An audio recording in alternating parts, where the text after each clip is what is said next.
The Radio Wammo Breakfast. Talking politics with Russell Norman. Co-leader of the Greens, Russell Norman. Morning, Russell. Morning, Wammo. Well, scientist Mike Joy has called on the government to cap cow numbers in New Zealand. Do you think the government is going to be listening? No. Short answer. Long answer is... Well, they've just announced plans to have hundreds of thousands more hectares of irrigated land, particularly in Canterbury. Right. And a lot of that will be dairying. So we're talking maybe in the vicinity of 1 million more cows in New Zealand. And 1 million? Yeah, probably. Something like that. That is a lot of cow right there. Well, it's the equivalent of 14 million people standing in the field and shitting in it, basically. Yeah.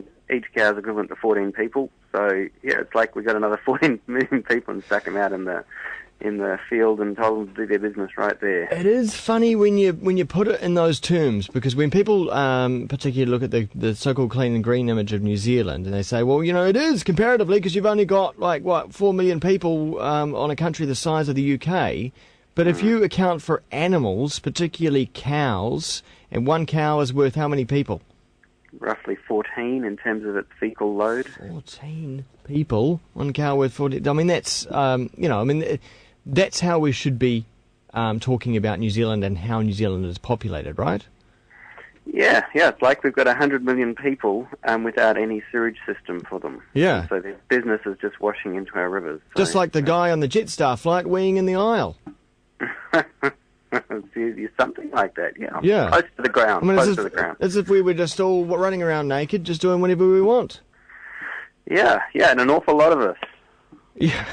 That's an astounding. So Mike Joy said cap the numbers. They're not going to listen. What's going to turn this around? Public pressure. That's really it. I mean, the government's obviously captured by agribusiness.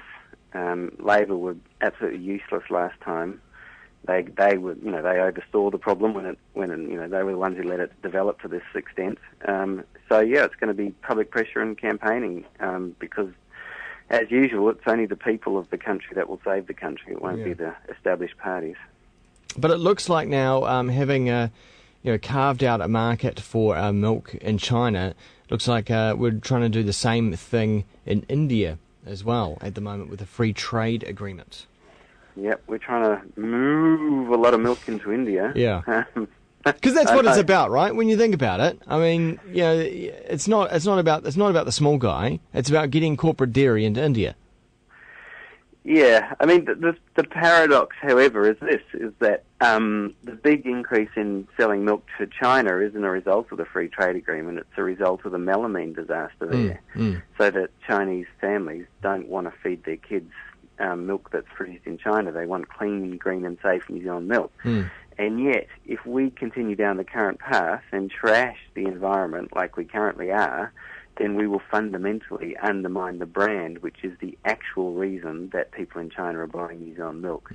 So the proposal that we're going to expand the dairy industry is fundamentally flawed because it undermines the very thing that people are buying our milk for because they think it's clean, green and safe. Yeah. I mean, obviously I'm coming across as a big dairy hater, and by and large I probably am. That's because I don't drink milk anymore, and every time I do someone gave me a smoothie the other day. I felt like crap halfway through. I couldn't finish it. It's all jesty. It felt just horrible anyway. So that's probably, coming from my personal perspective, and of course the environment as well.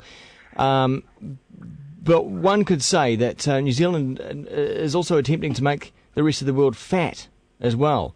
Because what some of the experts are saying about the uptake of dairy in China is that body weights are changing. People are getting fatter.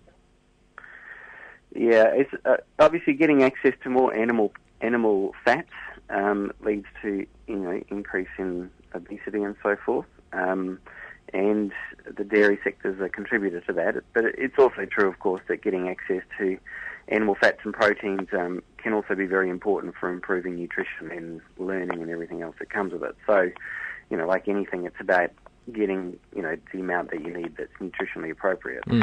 I mean, the dairy industry in New Zealand has made a huge contribution to our economy, still does. and there's no question about that. Lots of jobs. I was down at the South Island Dairy event in Lincoln University earlier this week. 600 dairy farmers and me. Oh, I bet they were giving you a sideways glance. It was an interesting panel I was on. There was quite a few questions directed at me. But, they've made a huge contribution. There's heaps of good dairy farmers who are trying to do the right thing. It's just a question of scale. With the best will in the world, we simply have limits to how many dairy cows the country can handle. And the thing about the Greens is the one new thing we bring to politics, we say, look, there are natural limits. And I think that's being played out right in front of us now in terms of the impact of the dairy industry. There are natural limits, and it doesn't mean dairy farmers are bad people, far from it. But it does mean that we've got to put some limits on it. Hey, staying with the free trade agreements, part of course, the agreements with various countries around the world that we're trying to negotiate, of course, is intellectual property rights, and we're certainly seeing some movement on those. What's the latest with our negotiations with intellectual property rights? Well, I mean, the intellectual property rights have been targeted, particularly by the Americans in all the trade negotiations, and they're trying to get strong intellectual property right laws. And that takes the form of, for example, trying to undermine Farm Act, because they see intellectual property rights around pharmaceuticals as a key advantage, and they don't want us using generics, which bring down the price of our pharmaceuticals, and they don't want us using bulk purchasing for the whole country, which also drives down the price. They're also trying to put some constraints. They want to extend copyright on everything so that copyright's much longer before anyone else can use it. And there's a lot of other stuff like that. I mean, the interesting case at the moment is the Philip Morris case. So Philip Morris is suing the Australian government for the Australian government's proposing to introduce plain packaging for tobacco. That's right. Now that's not exactly an intellectual property case. It's more they're doing it under the bilateral investment treaty with Hong Kong, between Australia and Hong Kong, and we have exactly the same one. But they're saying that you're expropriating the value of our investment by not letting us use our trademarks, our brand marks, Marlboro and all the rest of it. And so they're suing the Australian government for expropriating their investment in those trademarks. That's certainly an interesting case over there, and it's going to be a test case for the rest of the world, isn't it?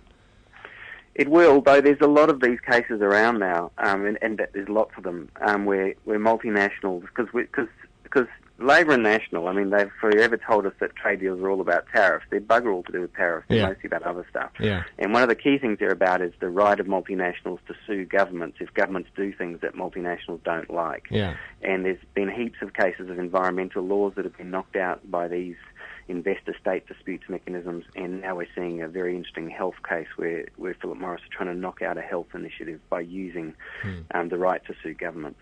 Interesting stuff. Russel Norman, colleague of the Greens, thanks for your time. My pleasure. Cheers, mate.